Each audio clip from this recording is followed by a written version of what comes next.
भूलते जाते हैं माजी के दयार, अब याद भी आए तो सब याद कहाँ। इब्तदा है रब्बे जलील दे बाबरकत नाम तो, ਜਿਹੜਾ ਦਿਲਾਂ ਦੇ ਭੇਦ ਖੂਬ ਜਾਣਦਾ ਹੈ।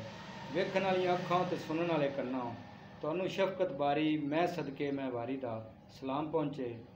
ਮੇਰੇ ਚੈਨਲ ਨੂੰ ਵੇਖਣ ਸੁਣਨ ਲਾਈਕ ਤੇ ਸਬਸਕ੍ਰਾਈਬ ਕਰਨ ਵਾਲੇ ਸਾਰੇ ਮੇਰੇ ਭਰਾਵਾਂ ਨੂੰ ਖੁਸ਼ ਆਮਦੀਦ। ਅਜ਼ੀਜ਼ਾਂ ਨੇ ਮਨ ਮੁਲਾਜ਼ਮਾਂ ਤੇ ਔਖਾ ਵੇਲਾ, ਇਹ ਵੇਲਾ ਕਿਸੇ ਤੇ ਵੀ ਆ ਸਕਦਾ ਹੈ। ਉਹ ਵਿਚਾਰੇ ਗਰਮੀ ਦੇ ਵਿੱਚ ਉੱਥੇ ਧਰਨਾ ਦੇ ਤੇ ਬੈਠੇ ਹੋਏ ਨੇ, ਆਦੇ ਹੱਕ ਵਾਸਤੇ ਲੜਦੇ ਪਏ ਨੇ।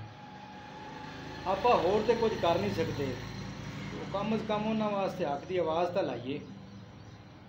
उन्होंने की उम्मीदा लाइया ने। अज महंगाई का यह आलम है कि घर का चूल्हा चलाना बड़ा औखा हो गया है, तो उन्होंने बेचारा ने इनिया को उम्मीदा इन्होंने लाई हुई पेंशनों से, तनख्वाहों से, इस पैसे से कि साढ़े बच्चे जवान ने, बेटी जवान है, बेटा जवान है, तो उन्होंने असी फर्ज अदा करने ने। किसी बच्चे की पढ़ाई का मामला है तो वो रोज़ की कां पई हुई हाल लगी हुई है। ये कूकां बजदियां पियां ने। कूकां तो गल याद आई भी वो एक खोता ते घोड़ा आया सी, उन्होंने दोवां दा आपस में झगड़ा हो गया।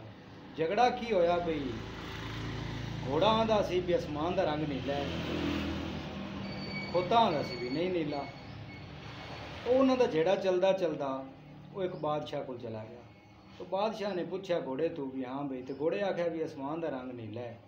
खोते तो पूछा, खोते आख्या जी नहीं नीला। वो बादशाह ने सारी गल सुनने तो बाद फैसला सुनाया, उन्हें घोड़े को सज़ा कर दी।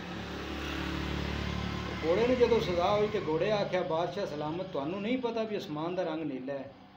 उन्हें आख्या मैनू पता है आसमान का रंग नीला है, पर तैनू सज़ा इस गल की दी गई है भी तू एक खोते नाल मत्था ला लिया।